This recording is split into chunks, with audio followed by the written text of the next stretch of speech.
ಧೀರುಭಾಯ್ ಅಂಬಾನಿ ಇವರು ಒಂದು ಸಾಮಾನ್ಯ ಕುಟುಂಬದಿಂದ ಬಂದು ದೇಶದ ಅತಿದೊಡ್ಡ ಶ್ರೀಮಂತ ವ್ಯಕ್ತಿಯಾದರು. ಬನ್ನಿ ಇವರ ಜೀವನದ ಬಗ್ಗೆ ಮೊದಲಿನಿಂದ ತಿಳಿದುಕೊಳ್ಳೋಣ. ಧೀರುಭಾಯ್ ಅಂಬಾನಿ ಇವರ ನಿಜವಾದ ಹೆಸರು ಧೀರಜ್ ಲಾಲ್ ಹೀರಾಚಂದ್ ಅಂಬಾನಿ. ಇವರು ಡಿಸೆಂಬರ್ 28, 1932ರಂದು ಗುಜರಾತ್ನ ಚೋರ್ವಾಡ್ ಎಂಬ ಊರಿನಲ್ಲಿ ಜನಿಸಿದರು. ಇವರ ತಂದೆ ಹೀರಾಚಂದ್ ಗೋವರ್ಧನ್ ಭಾಯ್ ಅಂಬಾನಿ ಇವರು ಸ್ಕೂಲ್ ಟೀಚರ್ ಆಗಿ ಕಾರ್ಯನಿರ್ವಹಿಸುತ್ತಿದ್ದರು ಮತ್ತು ಇವರ ತಾಯಿ ಗೃಹಿಣಿಯಾಗಿದ್ದರು. ಧೀರುಭಾಯ್ ಅಂಬಾನಿ ಬಾಲ್ಯದಲ್ಲಿ ವೀಕೆಂಡ್ಸ್ನಲ್ಲಿ ಪಕೋಡಾ ಮಾರುತ್ತಿದ್ದರು.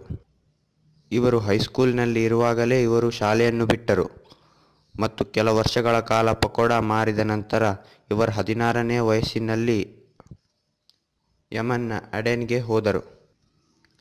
ಅಲ್ಲಿ ಮೊದಲು ಪೆಟ್ರೋಲ್ ಪಂಪಿನಲ್ಲಿ ಅಟೆಂಡರ್ ಆಗಿ ಕೆಲಸ ಮಾಡಿದರು. ಆಗ ಅವರ ಸಂಬಳ ತಿಂಗಳಿಗೆ ಕೇವಲ 300 ರೂಪಾಯಿ ಆಗಿತ್ತು. ದಿನವೆಲ್ಲ ಈ ಕೆಲಸ ಮಾಡಿದ ನಂತರವೂ ಧೀರುಭಾಯ್ ಇನ್ನೂ ಹಲವು ಪಾರ್ಟ್ ಟೈಮ್ ಜಾಬ್ ಅನ್ನು ಮಾಡುತ್ತಿದ್ದರು. ಹಾಗಾಗಿ ಇವರ ಸಹೋದ್ಯೋಗಿಗಳಿಗಿಂತ ಇವರ ಬಳಿ ಹೆಚ್ಚು ಹಣ ಇರುತ್ತಿತ್ತು. ಇವರ ಶ್ರದ್ಧೆ ಮತ್ತು ಪರಿಶ್ರಮದಿಂದ ಇವರಿಗೆ ಕೆಲವು ದಿನಗಳ ನಂತರ ಅದೇ ಕಂಪನಿಯಲ್ಲಿ ಮ್ಯಾನೇಜರ್ ಆಗಿ ಪ್ರಮೋಷನ್ ಆಯಿತು. ಆದರೆ ಇವರ ತಲೆಯಲ್ಲಿ ಮೊದಲಿನಿಂದಲೂ ಶ್ರೀಮಂತನಾಗಬೇಕಾದರೆ ಬಿಸ್ನೆಸ್ ಮಾಡಲೇಬೇಕು ಎಂಬ ಆಲೋಚನೆ ಇತ್ತು. ಆದ್ದರಿಂದ ಕೆಲ ದಿನಗಳ ಕಾಲ ಮ್ಯಾನೇಜರ್ ಆಗಿ ಕೆಲಸ ಮಾಡಿ 1962ರಲ್ಲಿ ಮತ್ತೆ ಭಾರತಕ್ಕೆ ಮರಳಿದರು. ಕೇವಲ 15,000 ರೂಪಾಯಿ ಬಂಡವಾಳದೊಂದಿಗೆ ಚಂಪಕ್ಲಾಲ್ ದಮಾನಿಯೊಂದಿಗೆ ಪಾರ್ಟ್ನರ್ಶಿಪ್ನಲ್ಲಿ ಭಾರತದಲ್ಲಿ ರಿಲಯನ್ಸ್ ಕಮರ್ಷಿಯಲ್ ಕಾರ್ಪೊರೇಷನ್ ಸ್ಥಾಪಿಸಿದರು.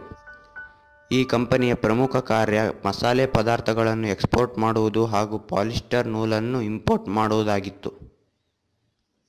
ಮೊದಮೊದಲು ಇವರ ಸಹಾಯಕ್ಕೆ ಕೇವಲ 2 ಅಸಿಸ್ಟೆಂಟ್ ಇದ್ದರು.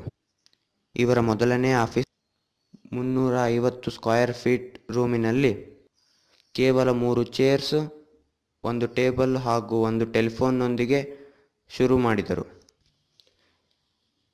ಇವರ ಪರಿಶ್ರಮದಿಂದಾಗಿ ಕೇವಲ ಕೆಲವೇ ವರ್ಷಗಳಲ್ಲಿ ಕಂಪನಿಯ ಟರ್ನ್ಓವರ್ 10 ಲಕ್ಷಕ್ಕಿಂತ ಹೆಚ್ಚಾಯಿತು. 1965ರಲ್ಲಿ ಚಂಪಕ್ಲಾಲ್ ದಮಾನಿ ಮತ್ತು ಧೀರುಭಾಯ್ ಅಂಬಾನಿ ಪಾರ್ಟ್ನರ್ಶಿಪ್ನಿಂದ ಬೇರೆಯಾದರು. ಏಕೆಂದರೆ ಇವರಿಬ್ಬರ ಆಲೋಚನೆ ಮತ್ತು ಬಿಸ್ನೆಸ್ ಮಾಡುವ ರೀತಿ ಬೇರೆ ಬೇರೆಯಾಗಿತ್ತು. ಧೀರುಭಾಯ್ ಅಂಬಾನಿ ರಿಸ್ಕ್ ಟೇಕರ್ ಆಗಿದ್ದರು. ಬಿಸ್ನೆಸ್ನಲ್ಲಿ ಹೆಚ್ಚಿನ ಪ್ರಾಫಿಟ್ ಮಾಡಬೇಕಾದರೆ ರಿಸ್ಕ್ ತೆಗೆದುಕೊಳ್ಳಬೇಕು ಎಂದು ನಂಬಿದ್ದರು. ಇದು ಚಂಪಕ್ಲಾಲ್ ದಮಾನಿ ಆಲೋಚನೆಗೆ ವಿರುದ್ಧವಾಗಿತ್ತು.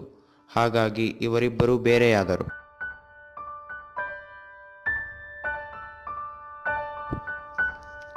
ಇದಾದ ನಂತರ ಧೀರುಭಾಯ್ ಅಂಬಾನಿ ಒಬ್ಬರೇ ಬಿಸ್ನೆಸ್ ನಡೆಸಿದರು ಹಾಗೂ ಕೇವಲ ಕೆಲವೇ ಸಮಯದಲ್ಲಿ ಟೆಲಿಕಾಂ, ಎನರ್ಜಿ, ಪೆಟ್ರೋಲಿಯಂ, ಎಲೆಕ್ಟ್ರಿಸಿಟಿ ಇನ್ನೂ ಹಲವು ಕ್ಷೇತ್ರಗಳಲ್ಲಿ ಕಾಲಿಟ್ಟರು. ಇವರ ಕಂಪನಿಯಲ್ಲಿ ಲಕ್ಷಾಂತರ ಜನ ಕೆಲಸ ಪಡೆದಿದ್ದಾರೆ ಮತ್ತು ಇವರ ಕಂಪನಿ ಈಗಲೂ ಸಹ ಟಾಪ್ನಲ್ಲಿಯೇ ಇದೆ. ಧೀರುಭಾಯ್ ಅಂಬಾನಿ ಅವರು ಜುಲೈ 6, 2002ರಂದು ನಿಧನರಾದರು. ಧೀರುಭಾಯ್ ಅಂಬಾನಿ ಅವರು ಯಾವುದೇ ಡಿಗ್ರಿ ಇಲ್ಲದೆ, ಕುಟುಂಬದ ಸಹಾಯ ಇಲ್ಲದೆ, ಹಣ ಇಲ್ಲದೆ ಟಾಪ್ ಕಂಪನಿಯ ಓನರ್ ಆಗಿ ಮತ್ತು ಶ್ರೀಮಂತ ವ್ಯಕ್ತಿಗಳ ಪಟ್ಟಿಯಲ್ಲಿ ಸೇರಿ ಸಾಧನೆಗೆ ಯಾವ ಮಿತಿಯೂ ಇಲ್ಲ ಎಂದು ತೋರಿಸಿಕೊಟ್ಟಿದ್ದಾರೆ. ನೀವು ಇಂಥ ವಿಡಿಯೋನ ಮಿಸ್ ಮಾಡ್ಕೋಬಾರ್ದು ಅಂದರೆ ನಮ್ಮ ಚಾನಲ್ನ ಸಬ್ಸ್ಕ್ರೈಬ್ ಮಾಡೋದನ್ನು ಮರಿಬೇಡಿ. ಈ ವಿಡಿಯೋ ನಿಮಗೆ ಇಷ್ಟ ಆಗಿತ್ತಂದರೆ ಲೈಕ್ ಮಾಡೋದ್ರ ಮೂಲಕ ನಮ್ಮನ್ನು ಸಪೋರ್ಟ್ ಮಾಡಿ. ಆದಷ್ಟು ಈ ವಿಡಿಯೋನ ನಿಮ್ಮ ಫ್ರೆಂಡ್ಸ್ ಜೊತೆ ಶೇರ್ ಮಾಡಿ ಹಾಗೂ ಈ ವಿಡಿಯೋ ಬಗ್ಗೆ ನಿಮ್ಮ ಅನಿಸಿಕೆಗಳನ್ನ ಕಮೆಂಟ್ ಮಾಡಿ.